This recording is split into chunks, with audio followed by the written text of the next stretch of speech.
चक्राता या फिर यूं कह लें कि जौनसार बाबर क्षेत्र में आने वाले समय में वर्चस्व किसका होगा? क्या लंबे समय से चला आ रहा प्रीतम सिंह के परिवार का वर्चस्व वहां पर कायम रहेगा या फिर अब वक्त वक्त पर उन्हें बॉबी पंवार नाम से टक्कर मिलती रहेगी? कहा जा रहा है कि ये लोकसभा चुनाव उत्तराखंड की आने वाली सियासत को भी बहुत हद तक डिसाइड कर सकता है। सिर्फ टिहरी लोकसभा पर भी अगर हम फोकस करें और जौनसार बाबर चक्राता क्षेत्र की सियासत को समझने की कोशिश करें तो यहाँ पर जंग सिर्फ दो परिवारों के बीच में ही रहती है, एक प्रीतम सिंह का परिवार और दूसरा मुन्ना सिंह चौहान का परिवार। ये लड़ाई यहाँ पर आज से नहीं है बल्कि दशकों पुरानी लड़ाई है। सिर्फ चक्राता विधानसभा ही अगर आप देखेंगे तो ये पाएंगे कि राज्य बनने के बाद 2002 में उत्तराखंड में पहले चुनाव हुए थे और 2002 से लेकर और आज तक लगातार हर बार प्रीतम सिंह चक्राता से चुनाव लड़ते हैं और हर बार प्रीतम सिंह ही चुनाव जीतते हैं। यानी कि 2002 से लेकर अभी तक वो एक बार भी नहीं हारे, लगातार जीते हैं। बीच में उन्हें जो थोड़ी बहुत टक्कर मिलती भी है वो मुन्ना सिंह चौहान या फिर उनकी पत्नी से मिलती है। सिर्फ 2017 का ही विधानसभा का चुनाव ऐसा था जहां पर हार जीत का अंतर 1500 वोटों का था मधु चौहान और प्रीतम सिंह के बीच में। इसके अलावा एक लंबे समय से बड़े अंतराल से चुनाव जीतते हुए आए हैं। यहाँ तक कि पिछले विधानसभा चुनाव में जबकि कांग्रेस अपनी एक एक सीट के लिए तरसती हुई नजर आ रही थी, बीजेपी की लहर चल रही थी, तो उस चुनाव में भी प्रीतम सिंह चक्राता विधानसभा सीट से अकेले 50% वोट लेकर के गए थे और रामशरण नौटियाल को उन्होंने चुनाव हराया था। ये दबदबा और ये राजनीति जौनसार चक्राता क्षेत्र में प्रीतम सिंह से ही शुरू नहीं होती है बल्कि उनके पिताजी गुलाब सिंह से शुरू होती है। उनके पिताजी उत्तर प्रदेश के जमाने में भी विधायक रहे और एक लंबे समय से विधायक रहे, या फिर यूं कह लें कि जब से ये सीट बनी है तब से इसी परिवार का दबदबा इस सीट पर देखने को मिलता है। ये तो था चक्राता सीट का बैकग्राउंड जो हमने देखा और समझा। इससे साफ तौर पर यह पता लगता है कि चक्राता और जौनसार की राजनीति प्रीतम सिंह के इर्द गिर्द घूमती है और इसमें दूसरा नाम मुन्ना सिंह चौहान का नजर आता है। लेकिन वो विकासनगर शिफ्ट हो गए हैं, यहाँ से उनकी पत्नी जो है चुनाव लड़ा करती थी इससे पहले तक।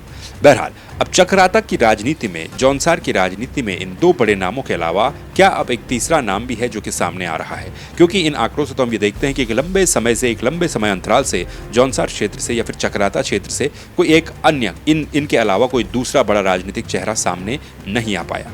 लेकिन इस बार के लोकसभा चुनाव में इसी चक्राता जौनसार क्षेत्र के बॉबी पंवार इस टिहरी लोकसभा सीट से निर्दलीय चुनाव लड़ रहे हैं। कुछ लोगों का और विशेषज्ञों का यह भी मानना है कि बॉबी पंवार को कांग्रेस भी टिकट दे सकती थी।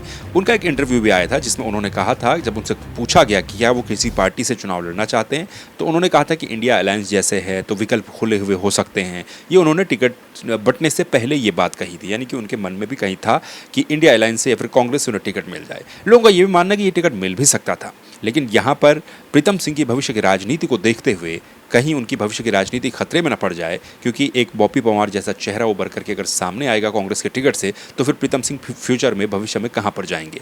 इसीलिए कुछ लोगों का ये मानना है कि उन्हें ये टिकट उसके बाद नहीं दिया गया। खुद प्रीतम सिंह की बात करें तो प्रीतम सिंह खुद इस टिहरी लोकसभा सीट से चुनाव नहीं लड़े, बल्कि अब वो जोत सिंह गुनसोला को यहाँ से चुनाव लड़ा रहे हैं।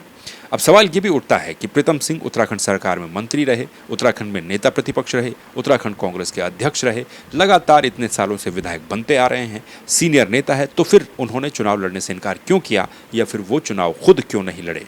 अब एक तबके का ये भी मानना है कि बॉबी पंवार के चुनाव परिणाम भले ही कुछ भी हों, लेकिन इस लोकसभा के चुनाव से वो खुद को उत्तराखंड की राजनीति में भविष्य के लिए स्थापित तो कर ही लेंगे। और इस बीच अगर कोई मैजिक करके वो ये सीट निकालने में कामयाब हो जाते हैं तो फिर भविष्य की राजनीति के जो समीकरण है वो काफ़ी दिलचस्प हो जाएंगे। यानी कि कुल मिलाकर के चक्राता जौनसार क्षेत्र में प्रीतम सिंह के नाम को अब एक और नाम से टक्कर मिल सकती है। आने वाले समय में वो नाम बॉबी पंवार का हो सकता है। हालांकि ये कहना बड़ी जल्दबाजी होगी, क्योंकि प्रीतम सिंह का सिस्टम, जैसा कि मैंने कहा, इस पूरे क्षेत्र में काफ़ी तगड़ा रहा है और इतना आसान उन्हें चुनौती देना नहीं है। अगर उन्हें चुनौती देना इतना ही आसान होता तो वो इतने सालों से लगातार वहाँ से चुने ना आते। बहरहाल भविष्य की राजनीति चक्राता जौनसार क्षेत्र की बड़ी दिलचस्प हो जाएगी अगर बॉबी पंवार खुद को एक राजनेता के रूप में इस लोकसभा के चुनाव में वहां पर स्थापित कर लेते हैं। तो भविष्य में बॉबी पंवार वर्सेस प्रीतम सिंह के समीकरण भी बड़े दिलचस्प आपको देखने को मिल सकते हैं। बहरहाल आपका क्या कहना है इस पूरे मामले को लेकर, और अगर आप चक्राता जौनसार के वोटर्स हैं तो फिर बताइए कि भविष्य की राजनीति में चक्राता सीट से प्रीतम सिंह वर्सेस बॉबी पंवार के क्या समीकरण हो सकते हैं। इस चैनल को सब्सक्राइब कीजिए, वीडियो को लाइक कीजिए, कमेंट करना बिल्कुल न भूलें। नमस्कार।